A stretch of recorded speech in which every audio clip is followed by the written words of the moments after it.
Halo guys, kembali lagi di segmen plot dan kali ini kita akan membahas mengenai seluruh alur cerita dari sebuah game yang berjudul Lurk in the Dark.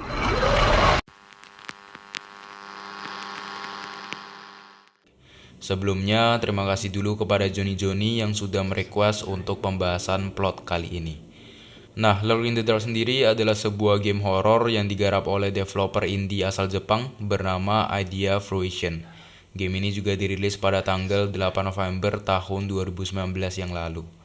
Berhubung game ini masih belum full version, jadi aku akan menceritakan bagian prolognya aja, atau judul dari episodenya adalah The Guilty.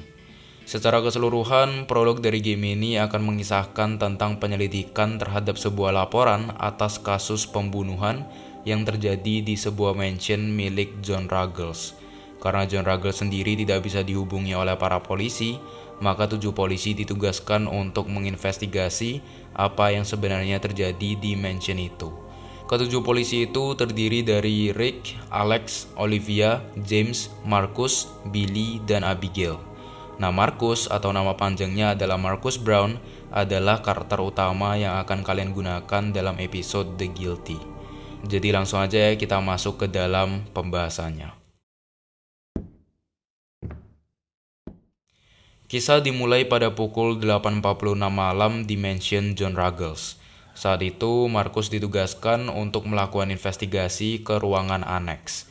Bagi yang belum tahu, ruangan aneks adalah sebuah ruangan tambahan yang biasanya lebih kecil dari ruangan utamanya. Tapi mengingat ini adalah sebuah mansion, jadi tentunya ruangan aneksnya nggak kecil. Marcus mulai menelusuri mansion yang sudah dalam keadaan cukup kacau dengan coret-coretan di dinding dan beberapa perabot yang ditempatkan secara tidak teratur. Ia kemudian membuka pintu yang menyambungkannya ke ruangan aneks. Di dalam sana dia tidak menemukan apa-apa karena semua pintu juga terkunci, sehingga dia memutuskan untuk keluar dari mansion itu. Dalam perjalanannya keluar, tiba-tiba saja terdengar suara kunci pintu yang seperti terbuka. Hal itu membuat Marcus segera memeriksanya dan ternyata pintu kamar mandi sudah tidak terkunci. Masuk ke dalam sana, dia malah terjebak setelah sempat mendengar ketukan dari salah satu stol yang terkunci. Saat itu juga dia mendengar suara-suara aneh yang berasal dari stol itu dan bahkan melihat sepasang kaki di dalamnya, menandakan bahwa memang ada orang di dalam stol itu. Merasa cukup panik, Marcus meminta orang yang ada di luar kamar mandi itu untuk segera membukakan pintunya. Namun orang itu malah tertawa dan mulai meledek Marcus. Mendengar suara orang itu, Marcus langsung mengenalinya sebagai Billy, yaitu salah satu polisi yang juga ditugaskan untuk menginvestigasi mansion Ruggles. Billy sengaja mengurung Marcus untuk menakutinya karena Marcus memiliki utang terhadapnya. Meskipun Marcus sudah memohon kepada Billy untuk membuka pintu kamar mandi itu, dia tetap membiarkannya terjebak di dalam dan malah pergi meninggalkannya. But I Answer is no. wait. Billy, wait. Tiba-tiba saja stol kamar mandi itu tidak terkunci lagi, sehingga Marcus memutuskan untuk membukanya secara perlahan. Di sana dia tidak melihat siapa-siapa dan hanya menemukan sebuah buku yang berjudul The Sinful King. Setelah itu, Marcus berhasil membuka pintu kamar mandi dengan menendangnya beberapa kali dan kemudian melanjutkan perjalanannya mengikuti arah suara Billy pergi tadi, sampai ke sebuah ruangan tua. Namun dia sama sekali tidak menemukan Billy di sana. Turun ke basement, dia berhasil mendapatkan sebuah kunci berkarat dengan memecahkan mekanisme puzzle yang ada dan dengan kunci itu, dia berhasil membuka sebuah pintu ruang penyimpanan. Saat dia sudah mendapatkan sebuah kepingan puzzle dan ingin keluar dari ruangan itu, tiba-tiba saja sebuah rak terjatuh dan lampu padam. Marcus segera menyalakan santernya kembali, tapi dia dikejutkan oleh sebuah kain putih dengan sebuah kertas yang bertuliskan "Kau yang selanjutnya". Barang-barang mulai terlempar dan Marcus segera keluar dari basement menuju pintu keluar. Namun pintu itu sudah terkunci. Hal itu membuatnya hanya memiliki satu pilihan, yaitu kembali ke ruangan tua. Sekilas dia melihat sesosok hantu yang mengesot melewatinya. Namun saat diperiksa, dia tidak melihat siapa-siapa. Di dalam telepon booth, ia melihat sebuah foto polisi yang bagian kepalanya terobek dengan ujaran kebencian di baliknya. Sebelum kemudian telepon mulai berdering. Markus segera menjawabnya dan terdengar seseorang yang sedang mencari John Ruggles. Mendengar itu, Markus merasa sangat lega dan segera meminta bantuan. Namun ternyata penelepon itu tidak mendengar suara Markus sama sekali dan akhirnya menutup telepon itu. Tiba-tiba saja terdengar suara tangisan seorang perempuan yang berasal dari balik dinding. Markus segera memeriksanya dengan melihat melalui sebuah lubang kecil, dan yang ia lihat hanyalah sebuah tempat yang sangat gelap dengan sebuah kain bertuliskan "Tuhan tidak pernah ada". Karena tangisan itu sudah berhenti, Markus kembali menelusuri ruangan tua itu sebelum kemudian mendengar suara Billy dari balik pintu keluar yang menyuruhnya untuk membukakan pintu itu. Markus berusaha membuka pintu itu namun tidak berhasil dan mulai mengutarakan perasaan aneh yang ia rasakan terhadap mansion Ruggles itu. Namun saat dia meminta Billy untuk memanggil bala bantuan, Billy terus mengulang kata-kata yang sama yang tadinya sudah dia katakan, yaitu menyuruh Markus untuk segera membuka pintu itu. Mendengar hal itu, tentunya Markus langsung sadar bahwa yang di balik pintu itu bukanlah Billy, dan mungkin saja Billy tidak pernah ada di mansion itu. Berarti yang tadi ngunci Markus di kamar mandi siapa? Keadaan di ruangan tua itu semakin kacau, lampu tiba-tiba padam dan langsung digantikan dengan lampu darurat. Tiba-tiba saja pintu keluar dari ruangan itu terbuka secara perlahan, membuat Markus segera berlari menuju pintu keluar lainnya. Namun tiba-tiba sebuah jalan baru terbuka untuknya, sedangkan pintu keluar itu tertutup oleh jeruji besi. Hal itu membuatnya hanya memiliki satu pilihan, yaitu masuk ke sebuah pintu yang diarahkan dari jalan baru itu. Pintu itu menyambungkannya ke sebuah tempat yang cukup tua dan sama sekali tidak terlihat seperti mansion. Markus mulai berpikir bahwa dia hanya mengalami mimpi buruk. Turun dengan menggunakan sebuah elevator tua, Markus berusaha menenangkan dirinya sebelum kemudian terdengar suara tangisan bayi, lampu darurat menyala, dan suara-suara aneh bermunculan. Pintu elevator terbuka dan Markus segera melanjutkan perjalanannya ke sebuah tempat yang gelap.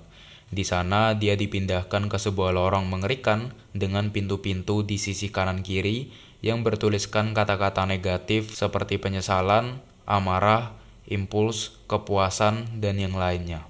Tiba-tiba terdengarlah suara seseorang yang sedang marah-marah mengatakan bahwa dia tidak bisa memaafkan Billy dan juga Chloe, karena Chloe sudah meninggalkan dirinya. Tapi anehnya itu adalah suara Markus sendiri. Beberapa saat setelah itu terdengar lagi suara Markus yang mengekspresikan kebencian dan kecemburuannya terhadap Chloe. Semua perkataannya menggambarkan kata-kata yang memang ada di setiap pintu itu. Tiba-tiba saja di lorong itu terlihat sosok wanita yang sedang berdiri diam dari kejauhan. Menyadari hal itu, Markus menjadi sangat marah, menganggap sosok itu sebagai penyebab dari hal-hal yang dialami saat itu.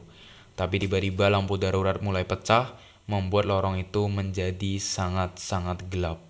Situasi menjadi sangat hening dan saat Markus berjalan-jalan di sana dengan menggunakan santernya, sosok hantu itu merangkak dengan cepat ke arahnya dan hilang begitu saja.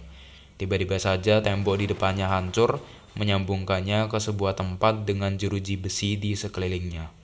Di tengah tempat itu ada sebuah meja dengan beberapa benda yang Markus kenali, seperti narkoba, botol whisky, dan sebuah gambaran yang menunjukkan hutan dan mobil.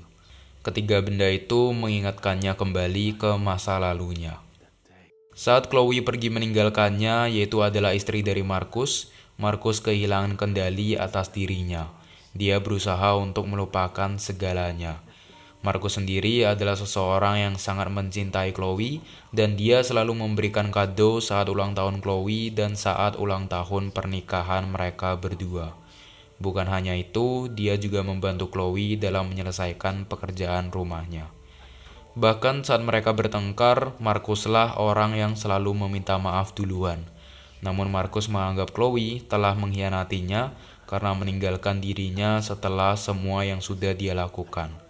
Karena Markus mulai merasa putus asa, dia mulai mengonsumsi narkoba dan minum botol whisky sambil menyetir. Setelah itu dia tidak mengingat apa yang terjadi, namun saat terbangun dia terbawa ke sebuah hutan yang cukup gelap.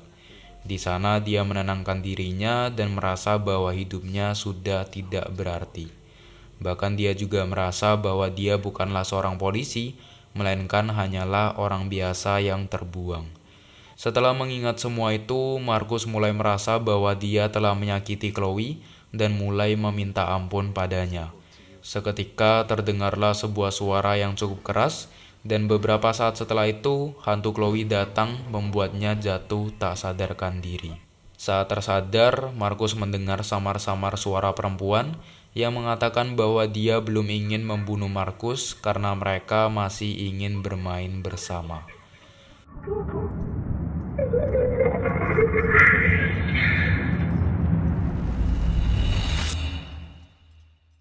Ganti sudut pandang ke orang yang belum diketahui identitasnya, namun kita panggil aja sebagai sang tamu karena dia juga dipanggil sebagai tamu. Entah jam berapa di ruang pengakuan dosa, sang tamu mendengar seseorang yang juga tidak diketahui identitasnya sedang berbicara dengannya. Orang itu mulai mengenalkan cara kerja ruang pengakuan dosa. Sang tamu bisa menukarkan dosanya dengan kekuatan untuk melawan monster yang ada di sana. Dia juga memberikan sebuah pisau untuk sang tamu dan memperlihatkan menu apa saja yang bisa ditukarkan dengan dosa sang tamu. Akhirnya, game Lurk in the Dark episode The Guilty selesai di sini. Namun masih ada sebuah cuplikan terakhir yang menunjukkan sedikit latar belakang dari karakter lain yang akan kalian gunakan di episode berikutnya. Orang itu bernama Jack. Dulu Jack tinggal di Babel Hilltop. Tapi saat dia berumur 13 tahun, terjadi sebuah insiden yang membunuh saudarinya, yaitu Emily. Sebelum kematiannya, Emily menyuruh Jack untuk tetap hidup dan membuatnya berjanji. Karena itu, Jack segera pergi dari Babel Hilltop dan hidup menyendiri. Dia memutuskan untuk menjadi perampok karena merasa bahwa dia sudah tidak memiliki siapapun. Suatu malam, dia menemukan sebuah dokumen yang berlabel Babel Hilltop di sebuah rumah yang hendak ia rampok. Dokumen itu berisi tentang sesuatu yang sangat berkaitan dengan masa lalunya. Mengetahui bahwa ternyata pelaku pembunuhan saudarinya atau Emily berada di Babel Hilltop, ia memutuskan untuk kembali ke sana lagi.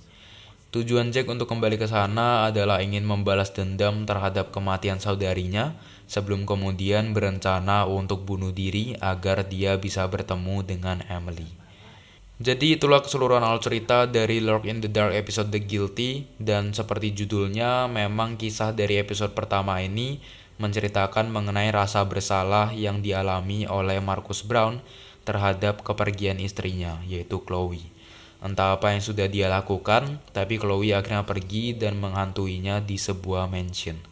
Kita juga belum tahu kenapa bisa Markus Brown yang awalnya hanya bertugas untuk menginvestigasi mansion Ruggles berakhir dihantui oleh istrinya sendiri. Tentunya hal itu bakal terjawab di full versionnya. Aku sendiri memiliki beberapa pemikiran terhadap plot dalam game ini, yaitu mungkin saja di tengah proses investigasinya, Markus mengalami sebuah halusinasi terkait kejadian masa lalunya yang tidak mengenakan. Karena seperti yang kita ketahui bahwa memang si Markus Brown ini memiliki latar belakang yang cukup kelam, bahkan sampai pernah mengonsumsi narkoba. Dan yang kedua, mungkin saja Markus sama sekali bukan seorang polisi, namun yakin bahwa dia adalah seorang polisi yang sedang ditugaskan untuk menginvestigasi sebuah mansion. Hal ini juga bisa diketahui dari pemikirannya di hutan yang gelap itu, yang dimana dia bilang kalau dia bukanlah seorang polisi, melainkan hanyalah orang buangan. Dan untuk karakter Billy yang Markus sempat dengar di mansion, sepertinya dia bukanlah Billy. Jadi Billy memang tidak pernah bertemu atau berbicara dengan Markus di mansion itu.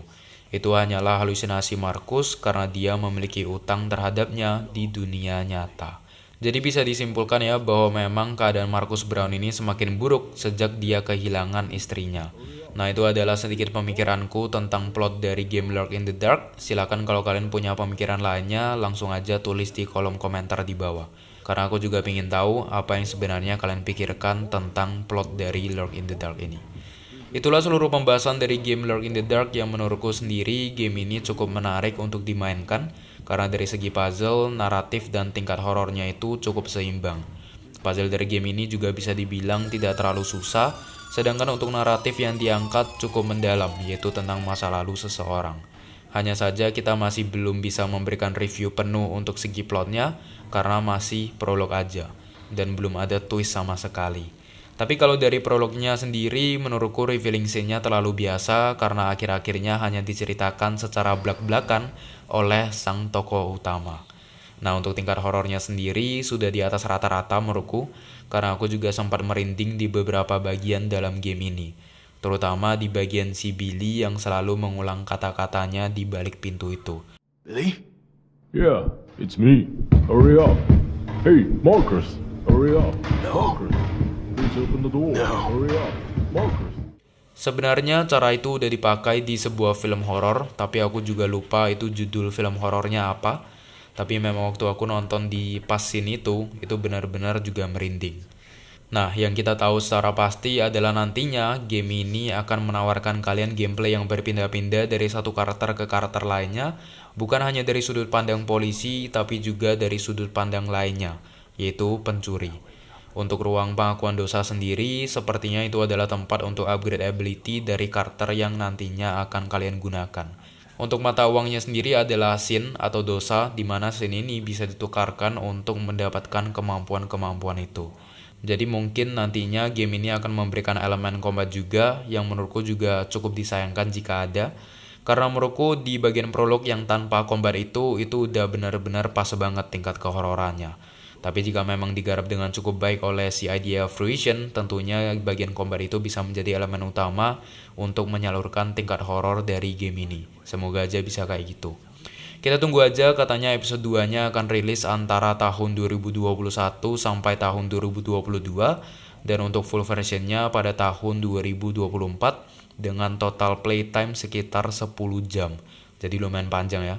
Kalau untuk DLC yang udah ada sekarang itu cuman keliling-keliling pakai kamera aja. Namanya juga Shot the World ya. Sekali lagi aku mau berterima kasih kepada Johnny yang sudah merequest untuk pembahasan plot kali ini. Kalau kalian punya request lainnya, silakan langsung aja request di kolom komentar di bawah. Jangan lupa untuk like, share, komen, dan subscribe jika kalian suka dengan konten-konten yang kami berikan di channel ini. Dan tentunya terima kasih banyak kepada kalian semua yang sudah menonton video ini. And see you guys in the next video. Stay strong!